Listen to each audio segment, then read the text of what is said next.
ما يكسبون. الحمد لله رب العالمين، والصلاة والسلام على أشرف المرسلين محمد وعلى آله وصحبه أجمعين برحمتك يا أرحم الراحمين.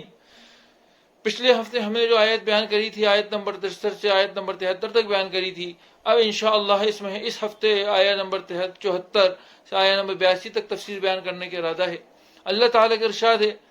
اعوذ باللہ من الشیطان الرجیم، بسم اللہ الرحمن الرحیم. ثم قست قلوبكم من بعد ذلك فهي كالحجارة أو أشد قسوة وإن من الحجارة لما يتفجر منها الأنهار وإن منها لما يشقق ويخرج من الماء وإن منها لما يهبط من خشية الله وما الله بغافل عما تعملون. أفتطمعون أن يؤمنوا قد كان فريقا منهم يسمعون كلام الله ثم يحرفونه من بعد ما عقلوهم يعلمون. وإذا لقوا الذين آمنوا قالوا آمنا وإذا خلا بعضهم إلى بعض قال تحدثونهم بما فتح الله عليكم ليحاجوكم عند ربكم فلا تعقلون. أولا يعلمون ما يسرون وما يعلنون ومنهم أميون لا يعلمون الكتاب إلا أماني وهم لا يكسبون. وقالوا لن تمس النار إلا أياما معدودة قل اتخذتم عند الله أحدا فلن يخلف الله عهده وأم تقولون على الله ما لا تعلمون. بلى من كسب سيئة وحاطت به خطيئته فأولئك أصحاب النار هم فيها خالدون والذين آمنوا وعملوا الصالحات أولئك أصحاب الجنة هم فيها خالدون. ان آیت کریم اللہ تعالیٰ نے یہود کو یاد دہانی کرائی ہے کہ تم نے اللہ تعالیٰ کی نشانیاں دیکھنے کے بعد بھی تمہارے اندر نرمی پیدا نہیں ہوئی، تمہاری ایمان مضبوط نہیں ہوا. تو اللہ تعالیٰ ارشاد فرماتا ہے: ثم قست قلوبكم من بعد ذلك فهي كالحجارة أو أشد قسوة وإن من الحجارة لما يتفجر منه الأنهار وإن منها لما يشقق ويخرج من الماء وإن منها لما يهبط من خشية الله وما الله بغافل عما تعلمون. اس آیت کا ترجمہ یہ ہے: اس کے بعد تمہارے دل پھر پتھر سے ہو گئے، پھر سخت ہو گئے، یہاں تک کہ وہ ایسے ہو گئے جیسے پتھر، بلکہ سختی اس سے بھی زیادہ، کیونکہ پتھروں میں کچھ ایسے بھی ہوتے ہیں جن سے نہریں جاری ہوتی ہیں اور پھوٹتی ہیں، اور انہی میں سے کچھ وہ ہوتے ہیں خود پھٹ پڑتے ہیں اور ان میں سے پانی نکل آتا ہے. انہی میں سے وہ پتھر بھی ہوتے ہیں جو اللہ کے خوف سے لڑکھڑا کر گر جاتے ہیں، لڑک جاتے ہیں، اور اس کے برخلاف جو کچھ تم کر رہے ہو اللہ اس سے بے خبر نہیں ہے. ان آیت کریمہ میں اللہ تعالیٰ کا خطاب علماء یہود سے خصوصی طور پر اور یہود سے عمومی طور پر کہ تم لوگ اللہ تعالیٰ کی نشانیاں اور معجزات پہ در پہ دیکھتے چلے آئے ہو جو اللہ تعالیٰ نے تم کو دکھائیں، چاہے فرعون سے تم کو نجات دی گئی ہو، چاہے تمہیں من سلوہ نازل کیا گیا ہو، چاہے تمہیں پانی کی ضرورت پڑی ہو تو اللہ تعالیٰ نے تمہارے لیے 12 چشمے پھوڑ دیے ہوں. سب اللہ تعالیٰ کے معجزات تم اپنی آنکھوں سے دیکھتے ہوئے چلے آ رہے ہو، پھر بھی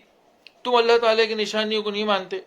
بلکہ اللہ تعالیٰ کی بتائی ہوئی، جس اللہ تعالیٰ نے تمہارے ساتھ یہ سب معجزات کرے ہیں، جس نے تم کو یہ سب نعمتیں دی ہیں، جس نے تم سب کو یہ سب کر کے جس کی حکم سے یہ سب اللہ تعالیٰ کے حکم سے اسی اللہ کا حکم ہے تورات میں کہ تم آخر زمانے کے نبی پر ایمان لے کر آؤ. لیکن تمہارا معاملہ یہ ہے کہ تم ایمان بھی نہیں لاتے، اور دوسروں کو جو ایمان لانے والے ہوتے ہیں ان کو بھی تم گمراہ کرتے ہو، اور ان سے کہتے ہو کہ یہ نبی کریم صلی اللہ علیہ وسلم یا نبی جو ہیں یہ سچے نبی نہیں ہیں بلکہ جھوٹے ہیں، تو تم یہ ایسا نہ کیا کرو.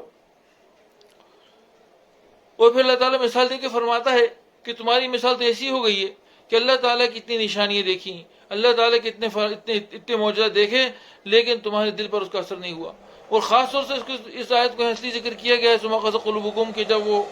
جو پچھلے ہفتے ہوا تھا کہ جب گائے کو ذبح کرنے حکم دیا گیا تھا، اور گائے کو کیوں ذبح کیا گیا تھا کہ ایک آدمی کا قتل ہو گیا تھا، اور اس کے بارے میں قاتلوں کے بارے میں شک تھا کہ قاتل کون ہے، تو کچھ لوگوں کو شک ہو رہا تھا. تو اللہ کے حضرت موسیٰ علیہ السلام کے یہود گئے اور انہوں نے کہا کہ بھئی ہمیں قاتل کی تلاش ہے. تو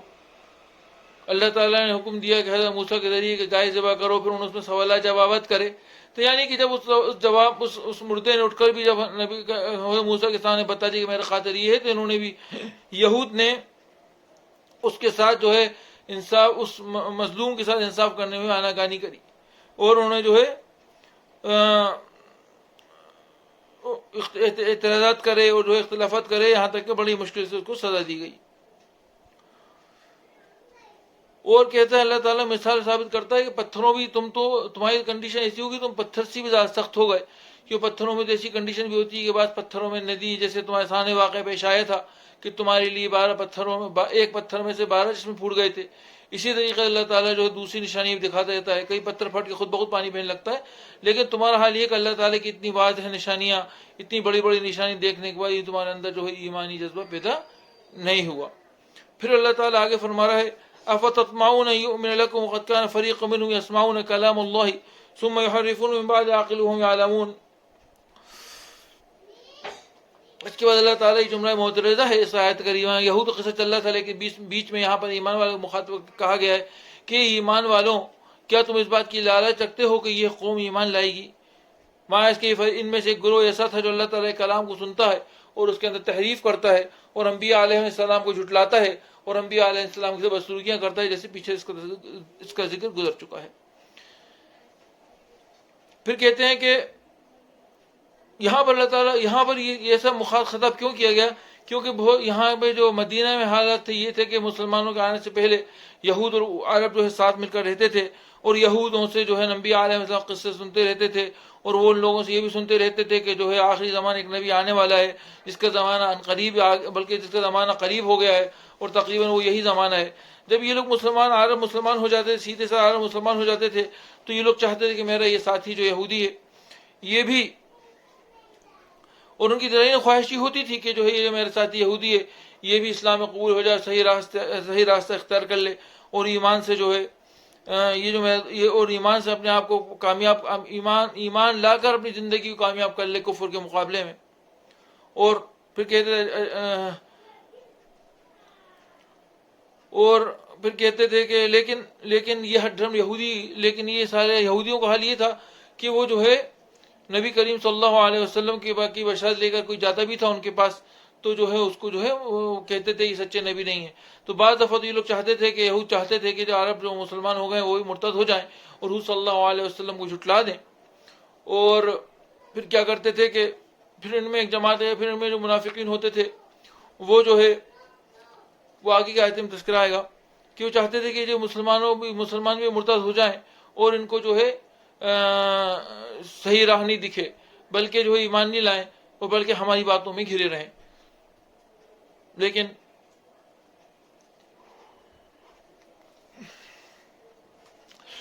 اللہ تعالیٰ کو تھوڑی منظور تھا. الحمدللہ اللہ تعالیٰ نے ایمان کا غلبہ کرا مدینہ میں، اور یہود کی جو سازشیں تھیں وہ ناکام ہوئیں اور کچھ یہودی بھی پکے ایمان والے ہوئے. پھر کہتے ہیں وَإِذَا لَقُوا الَّذِينَ آمَنُوا قَالُوا آمَنَّا وَإِذَا خَلَا بَعْضُهُمْ إِلَىٰ بَعْضٍ قَالَ تُحَدِّثُونَهُم بِمَا فَتَحَ اللَّهُ عَلَيْكُمْ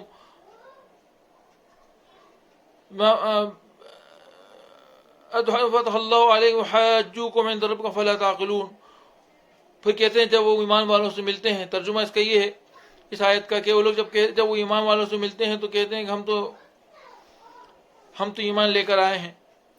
اور زبان سے کہہ دیتے ہیں کہ ہم ایمان لائے ہیں اور ہم ایمان والے ہیں، اور جو نبی کریم صلی اللہ علیہ وسلم جو تمہارے نبی ہیں، یہ جو نبی تو ایمان لائے ہو یہ بھی سچے نبی ہیں. تو جب یہ لوگ جب یہ بات کہہ کے منافقین یہود اپنے لوگوں کے پاس جاتے تھے تو ان کے لوگ کیا کہتے تھے، ان سے یہ کہتے تھے کہ بھائی تم نے عرب کو جو ہے عرب جاہلوں کو تم یہ بتا رہے ہو، اور یہ جو راز ہماری راز ہے، اور اللہ تعالیٰ نے جو ہماری کتاب مقدس میں راز بیان کیا ہوا ہے کہ نبی صحیح ہیں تم ان کو بتا رہے ہو، کہیں یہ نہیں ہوگا جس کو تمہارے خلاف قیامت دن استعمال کر لیں. یہ ان کا بڑا بیوقوفی کا اعتراض تھا کہ جو ہے ظاہر اللہ تعالیٰ عالم الغیوب ہر چیز کو جانتا ہے، تو چاہے وہ لوگ جو ہے مسلمانوں کو عرب کو بتائیں کہ نہیں بتائیں، تو اللہ تعالیٰ اس بات کو اچھے سے جانتا ہے اور سمجھتا ہے اور اس کا بدلہ بھی ان کو دے گا. پھر کہتے ہیں کہ پھر ان لوگ کو یہ ہوتا تھا کہ وہ لوگ کہتے تھے کہ ان پیشن گوئیوں کو مسلمان سمجھ لیں گے اور قیامت دن اللہ تعالیٰ کے سامنے تمہارے خلاف گواہی دیں گے، پھر تمہارا کیا بنے گا. یہ تو ان کے احبار اور رہبان کا حال تھا، جو ان کو علماء تھے کہ وہ جو ہے جو لوگ کیونکہ عرب جو تھے یہود سے سنتے تھے اور یہود جو اپنے احبار رہبان سنتے تھے، تو عرب بھی جا کے ان سے احبار رہبان جو ان کے ہوتے تھے، ان کے علماء ہوتے تھے، ان سے جا کے پوچھتے تھے. تو وہ لوگ بھی اسلام حضور نبی کریم صلی اللہ علیہ وسلم ظاہر ہونے سے پہلے تو حضور صلی اللہ علیہ وسلم کی صفات بتاتے تھے اور کہتے تھے یہ ایک نبی آنے والا ہے.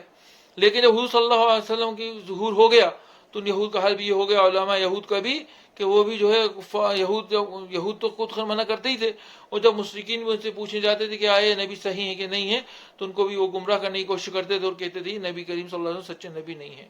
اب یہود کی جماعت اور تھی، اللہ تعالیٰ ان کے بارے میں ارشاد فرما رہا ہے وَمِنْهُمْ أُمِّيُّونَ لَا يَعْلَمُونَ الْكِتَابَ إِلَّا أَمَانِي وَإِنْ هُمْ إِلَّا يَظُنُّونَ، کہ اللہ تعالیٰ فرمائے ان میں ایک دوسرا گروہ ایسا تھا جو امی تھا، دین کے بارے میں کچھ نہیں جانتا تھا، لا يعلمون الکتاب الا امانی، اور ان کا دین کیا تھا سوائے امیدوں اور آرزوؤں کے، اور پھر ان کے اندر بہت سارے گمان تھے جو ان کے یہود نے اور یہودی علماء ان کے دلوں میں پیدا کر دیے تھے۔ یعنی کہ اللہ تعالیٰ یہاں یہ کہنا چاہ رہا ہے کہ ایک تو علماء، جو یہ قوم یہود، ان کے جو علماء ہیں وہ تو ویسے گمراہ ہیں اور لوگوں کو گمراہ بھی کرتے ہیں، اور ان کے جو عوام ہیں وہ جو ہے اپنی غلط فہمیوں میں، اپنے خواب خرگوش میں غائب ہے، کہ ان کے یہود ان کے جو علماء ہیں، ان کے جو احبار رہبان ہیں، ان کو یہ بتلا دیا ہے کہ جو ہے تم اللہ تعالیٰ کی چنندہ قوم ہو، تمہیں جو اللہ تعالیٰ سب کے پسندیدہ قوم ہو، تم جہنم میں نہیں جا سکتے۔ اس طریقے سے بہت ساری غلط فہمی ان کے دلوں میں پیدا کر دی تھی۔ تو یہود جو تھے اس چیز کو سمجھتے تھے کہ بھائی ان کی زندگی پوری اسی امیدوں پر بنی تھی کہ بھائی ہمارا احبار رہبان نے کہا ہے کہ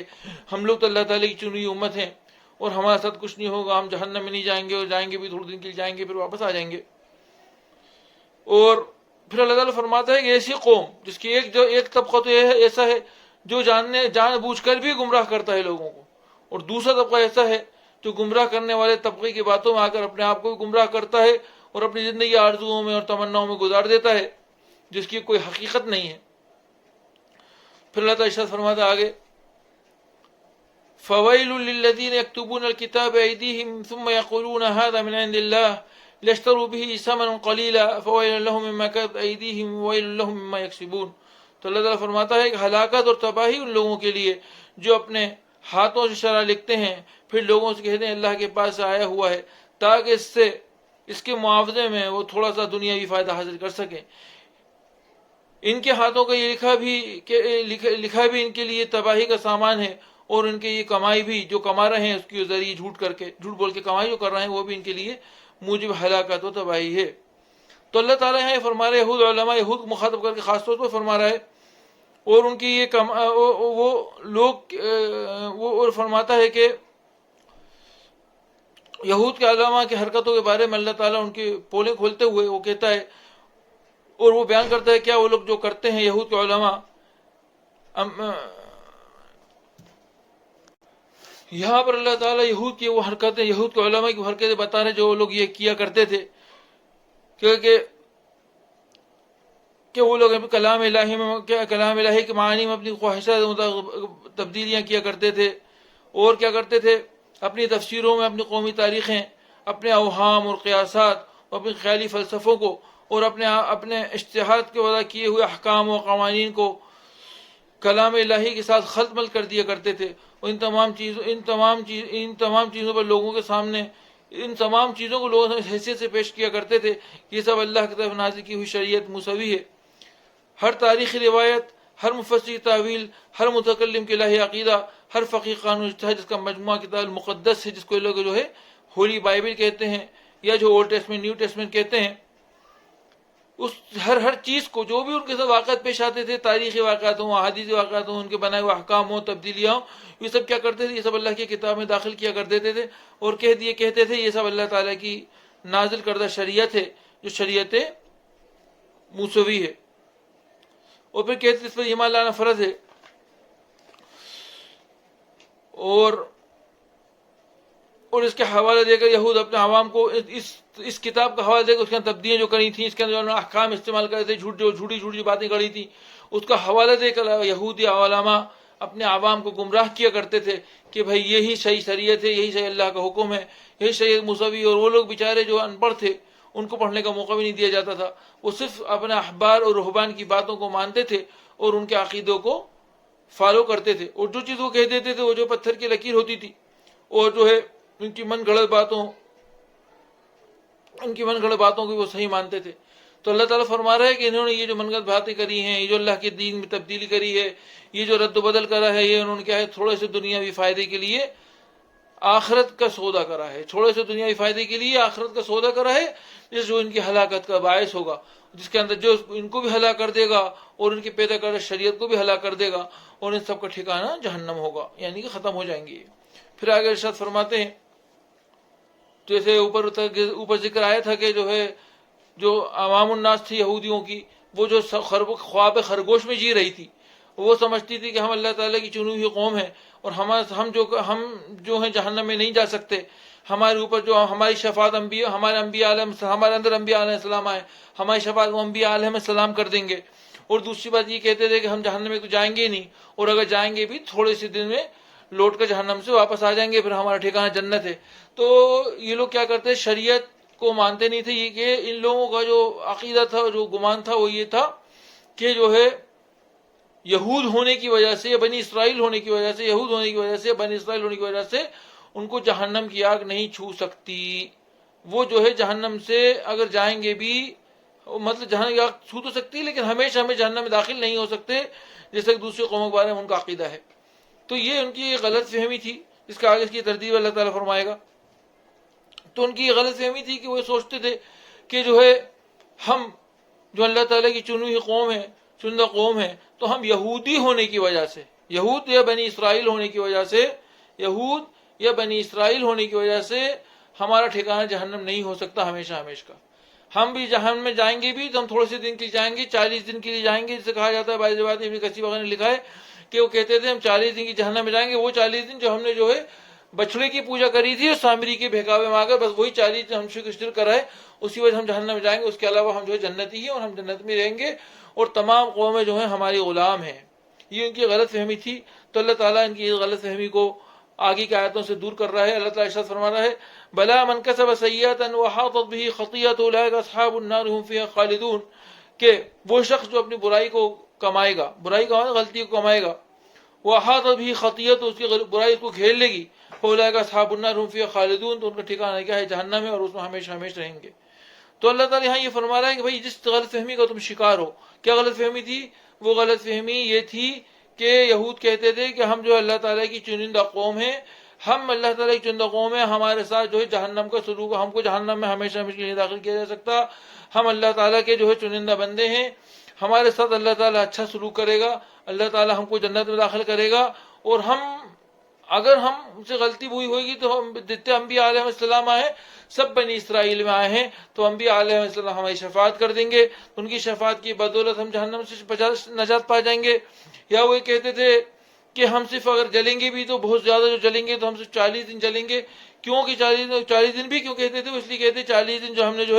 شرک کیا تھا اور گائے کی عبادت کری تھی اور بچڑی کی عبادت کری تھی، وہ جو ہماری غلطی تھی جس کی ہمیں سزا بھی ملی تھی، دنیا مل گئی تھی، لیکن اگر ہم گئے بھی جہنم میں، اگر ہم جہنم میں گئے بھی تو اسی کی بنا پر جائیں گے، اس کے علاوہ ہمارے جہنم میں جانے کا کوئی چانس نہیں ہے، ہم جنتی لوگ ہیں، جنت میں ہی رہیں گے۔ تو اللہ تعالیٰ اس غلط فہمی کو دور کر رہا ہے کہ نہیں بھیا، ایسا نہیں ہے، جنت میں تو وہ لوگ، جنت میں تو تم نہیں جاؤ گے، جنت میں تو وہ لوگ جائیں گے جن کا تذکرہ آگے آ رہا ہے، جو لوگ غلطی کریں گے، اللہ کو نہیں مانیں گے، اور اللہ تعالیٰ کے جو احکام ہیں ان کو نہیں مانیں گے، اللہ تعالیٰ کے بتائی ہوئی شریعت پہ نہیں چلیں گے، تو ان کا ٹھکانہ جہنم ہے، جن میں سے تم لوگ بھی آ جاتے ہو۔ اللہ تعالیٰ دوسرے آگے سے فرماتا ہے، آخری آیت ہے، والذین آمنوا وعملوا الصالحات اولئک اصحاب الجنۃ هم فیہا خالدون۔ پھر کہتا ہے اللہ تعالیٰ جو لوگ ایمان لائے اور اچھا اعمال کرے وہی اصحاب جنت ہیں، وہی جنت میں رہنے والے ہیں، اور وہی اس میں ہمیشہ ہمیشہ رہیں گے۔ تو اللہ تعالیٰ نے یہاں پر اس آیت کریمہ میں ان کی جو غلط فہمی تھی، یہود کی جو غلط فہمی تھی، وہ کیا تھی کہ ہم اللہ تعالیٰ کی چنی ہوئی قوم ہیں، ہم جہنم میں نہیں جائیں گے۔ اللہ تعالیٰ کی سخت تردید کر دی، ہم تو وہ کہتے ہیں ہم جنت میں جائیں گے، تھوڑے دن جہنم میں جا کے گئے بھی، تھوڑے جہنم میں گئے، بے جنتی ہیں۔ تو اللہ تعالیٰ نے ان کی غلط فہمی کو دور کر دیا اور فرمایا کہ دیکھو جو ایمان لائے گا اور عمل صالح کرے گا وہی جنت کے وارث ہوں گے، وہی لوگ جنت میں جائیں گے، وہی ان کی زندگی ہوگی وہ ہمیشہ ہمیشہ جنت کی زندگی ہوگی، وہی جنت میں ہمیشہ رہیں گے، اور ان کا ٹھکانہ جنت ہی ہوگا۔ بخلاف اس کے جو تمہاری غلط فہمی ہے کہ تم جنتی ہو، تو یہ تمہاری غلط فہمی ہے، اس کو تم دور کر دو،